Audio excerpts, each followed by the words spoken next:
Social Security workers in the East Bay learned today they will be going back to work in a few days, but not at the building in Richmond where 9 of their co-workers were infected with Legionnaires Disease.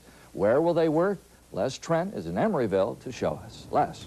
Ross, it was announced this morning that it may take another 3 or 4 weeks before workers can go back into the Social Security building in Richmond. And so we are here in Emeryville right now because behind me are the Watergate Towers, 3 mammoth towers that about 800 Social Security workers will be relocated to on a temporary basis. The bulk of them will be working on the 3rd floor in the 3rd tower, which is tower number 3, which is right behind us. They'll be taking up about 100,000 square feet. Now consider this, the building in Richmond is 500,000 square feet, 5 times larger, yet the Social Security Administration says they'll be able to do about 80% of the work in 1/5 the amount of space. Why, you may ask? Well, one of the reasons is they don't have to move all of those file cabinets that they have in the Richmond building over here to Emeryville. Also, a lot of the work has already been sent out to other Social Security centers. The 1,200 employees, as you'll recall, were evacuated from the 6-story Richmond complex a week and a half ago after several workers came down with pneumonia-like symptoms. Since that time, 9 cases of Legionnaires' disease have been confirmed among workers there, including 37-year-old Rosalind Sheffield, who died from the illness. While Social Security goes about the task of temporarily relocating workers, lab tests are still being conducted to better pinpoint the source of the Legionella bacteria, and cleanup work continues at the Richmond Social Security building.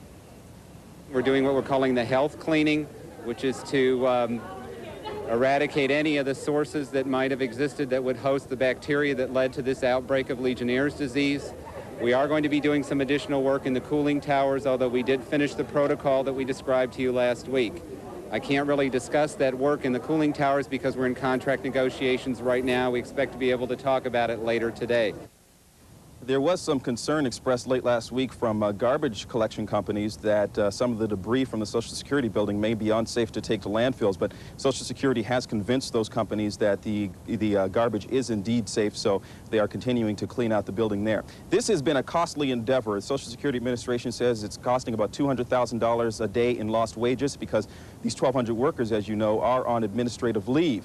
And they're going to move over to this building at the Watergate Towers. We do not know how much it's going to cost them, but you better believe that rent here in Emeryville is a lot more expensive than it is in Richmond. So the final cost still to be tabbed.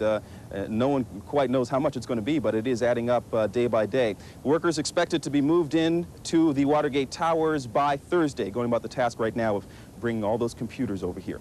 I'm Les Trent reporting live from Emeryville. Yeah, thank you, Les. And from what we understand, Social Security checks will continue to go out on time.